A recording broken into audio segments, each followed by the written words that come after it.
नमस्कार दर्शकों। सूर्यपुत्र करण एक ऐसा नाम, ऐसा शब्द जिसे सुनते ही सबके दिल में और दिमाग में एक अद्भुत जीवन कहानी का जन्म लेती है। आज करण का उस जीवन कहानी का कुछ अद्भुत बातें हम इस वीडियो में जानने वाले हैं। तो वीडियो शुरू करने से पहले एक बार हमारे साथ सभी बोलिए, जय श्री कृष्ण।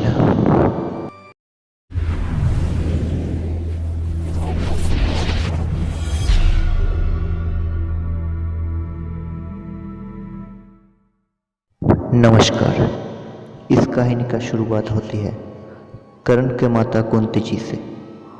कुंती जी एक समय उनकी महल में विश्राम कर रही थी।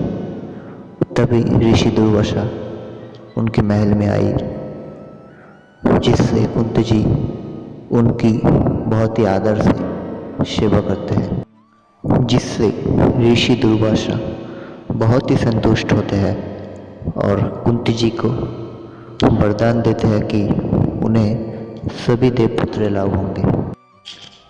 उसके बाद कुंती जी के मन में इस वरदान को परीक्षा करने की इच्छाएं उठी और इसी इच्छा से कुंती जी ने सूर्यदेव को आह्वान किया और सूर्यदेव के आशीर्वाद से जन्म होती है कुंती और सूर्यपुत्र करण का। लेकिन कुंती जी उस समय अविवाहित होने के कारण, समाज में लज्जा और भय के कारण कुंती जी ने करण को नदी में बहाने का निर्णय लिया। करण को नदी में बहाने के बाद एक सूत परिवार ने करण को लालन पोषण करके बड़ा किया और तब से ही करण का नाम सूर्यपुत्र से सूतपुत्र करण हो गया। और फिर जैसे जैसे करण बड़ा होने लगा, वैसे वैसे ही वो हर एक चीज़ से वंचित होने लगा। कहा जाता है कि करण हर एक शिक्षा से वंचित था। कहा जाता है कि करण के भाई शोन ने एक बार गलती से वेद को पाठ कर लिया था, जिसके दंड स्वरूप करण के भाई शोन के गले में राज्यसभा में सोने को पिघला के डाल दिया गया, जिससे करण के भाई शोन के मृत्यु हो गई। और मृत्यु से पहले करण के भाई शोन ने करण से ये वादा लिया था कि जब तक परिवर्तन ना आ जाए तब तक आप रुकेंगे नहीं। और तब से ही करण का एकमात्र लक्ष्य हो गया समाज में परिवर्तन लाना। और इसी लक्ष्य को पूर्ण करने के लक्ष्य में करण निकल पड़े अस्त्र विद्या सीखने। लेकिन उसे क्या पता था कि वह भी उसे वंचित होना पड़ेगा। करण गुरु द्रोणाचार्य के पास अस्त्र विद्या सीखने गया, लेकिन कहा जाता है कि करण राजवंशी न होने के कारण उसे वहाँ से शिक्षा नहीं मिली। परंतु करण के लक्ष्य था परिवर्तन, जिसके लिए करण को अस्त्र विद्या सीखना आवश्यक था। और इसीलिए करण ब्राह्मण के वेश में भगवान परशुराम के पास गई अस्त्र विद्या सीखने, क्योंकि भगवान ब्राह्मण के सिवाय किसी और को अस्त्र विद्या नहीं सिखाते। धीरे धीरे करण भगवान परशुराम के प्रिय शिष्य होने लगे। एक समय भगवान परशुराम करण के कोल में अपना सर रखकर विश्राम कर रहे थे और तभी भगवान इंद्रदेव ने छल से एक कीड़े के रूप में आकर करण के पैर में काटने लगे, जिससे करण के पैर से बहुत ही खून निकलने लगा। भगवान परशुराम जब अपने विश्राम से उठी तब करण को इस हालत में देखकर आचंकित होकर उनसे उनकी असली परिचय मांगने लगी। और तब करण अपनी असली परिचय देते ही भगवान परशुराम करण के छोटे परिचय के कारण करण को शाप दे बैठी और शाप देते हुए भगवान परशुराम ने कर्ण को कहा कि जब कर्ण को उनकी अस्त्र विद्या की सबसे ज़्यादा ज़रूरत होगी तभी कर्ण सभी अस्त्र विद्या भूल जाएंगे। तब जाके कर्ण ने उसके असली जीवन कहानी बताई और तभी भगवान परशुराम ने कर्ण को कहा कि तुमसे भूल हुई, तुमने अपने छोटे परिचय दिया और मुझसे भूल हुई, मैंने तुम्हारा सच जाने भी नहीं तुम्हें श्राप दे बैठा।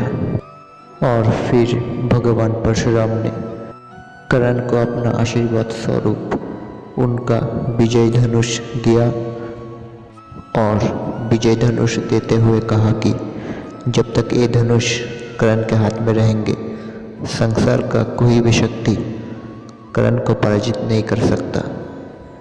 विजय धनुष के बारे में कहा जाता है कि ये धनुष भगवान शंकर महादेव और भगवान परशुराम के पास ही थे, लेकिन अब ये धनुष भगवान शंकर महादेव और भगवान परशुराम के साथ साथ महारथी कर्ण के पास भी आ गया। एक समय दुर्योधन को वीर अर्जुन के बाणों ने बंदी बना ली थी। तभी कर्ण के बाणों ने दुर्योधन को उस बंदी से निकाला था। कर्ण की मदद करने के कारण दुर्योधन ने कर्ण को अंग प्रदेश के राजा घोषित कर दिया, जिसके कारण कर्ण ने भी हमेशा दुर्योधन के साथ देने का वचन दे दिया। कहा जाता है कि कर्ण का यही वचन कर्ण का जीवन का एक महत्वपूर्ण भूल हो गया। एक बार कर्ण ने द्रौपदी की स्वयंवर सभा में भाग ली थी, लेकिन द्रौपदी कर्ण को एक सूत पुत्र होने के कारण उसे अपमान करके अस्वीकार कर दी, क्योंकि द्रौपदी को अर्जुन को विवाह करना था, जिसके लिए कर्ण को वह भी वंचित होना पड़ा। कर्ण के बाणों के कारण एक बार गलती से एक गाय के बच्चे की मौत हो गई, जिसके कारण उस गाय के मालिक के कर्ण को श्राप दे बैठी और श्राप दे के कहा कि जिस तरह इस गाय ने भी लाचार होके पड़ा रहा, उसी तरह तुम भी एक समय लाचार हो जाओगे। और इसी कारण कर्ण के रथ के पहिए धरती में समा गए थे। महाभारत युद्ध के पहले कर्ण के माता कुंती जी ने कर्ण से पांडवों को ना मारने की वचन ले ली थी और दूसरी तरफ सूर्यदेव ने दिया हुआ कवच इंद्रदेव ने छल से कर्ण से दान में मांग ली थी।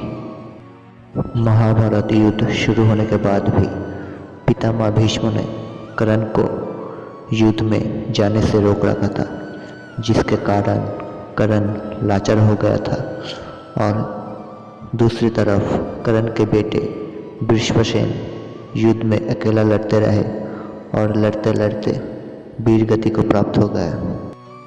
कहा जाता है कि कर्ण का बेटा वृषभसेन भी कर्ण के जैसे वीर योद्धा था। और फिर जब कर्ण रणभूमि में प्रवेश किया तब कर्ण के साथ युद्ध करना सबके लिए भारी पड़ रहा था। कर्ण का युद्ध कौशल देख के भगवान कृष्ण भी कर्ण की तारीफ कर रहे थे। पर एक समय ऐसा हुआ कि कर्ण के रथ के पहिए धरती पर समा गए और कर्ण उसे निकल नहीं पा रहे थे। शायद कर्ण के उस भूल की सजा है जो उस गाय के मालिक ने कर्ण को शाप रूप में दिया था। और इसके साथ साथ कर्ण अपने सारी अस्त्र विद्या भूलने लगे जो भगवान परशुराम ने उसको शाप रूप में दिया था। और तभी कुंती पुत्र अर्जुन ने भगवान श्री कृष्ण के आदेश से अंजलि का अस्त्र से निहत्थ कर्ण पर प्रहार कर दी, जिससे कर्ण मृत्यु के निकट पहुंच गए। लेकिन कर्ण तब भी पूर्णमय था और इसी कारण कर्ण की मृत्यु नहीं हो रही थी। तब जाके भगवान श्री कृष्ण ने कर्ण से उसकी पूर्ण दान में मांगी और उस समय भी कर्ण ने उसकी पूर्ण भगवान श्री कृष्ण को दान में दे दी। करण के इस जीवन कहानी में कितनी सच्चाई है ये तो स्वयं भगवान श्री कृष्ण ही जानते हैं। लेकिन आपका क्या राय है वो आप हमारे कमेंट बॉक्स में बताइए। और वीडियो पसंद आया तो वीडियो को लाइक और चैनल को सब्सक्राइब जरूर कीजिए। और जाने से पहले हमारे साथ ज़रूर कहिए जय श्री कृष्णा।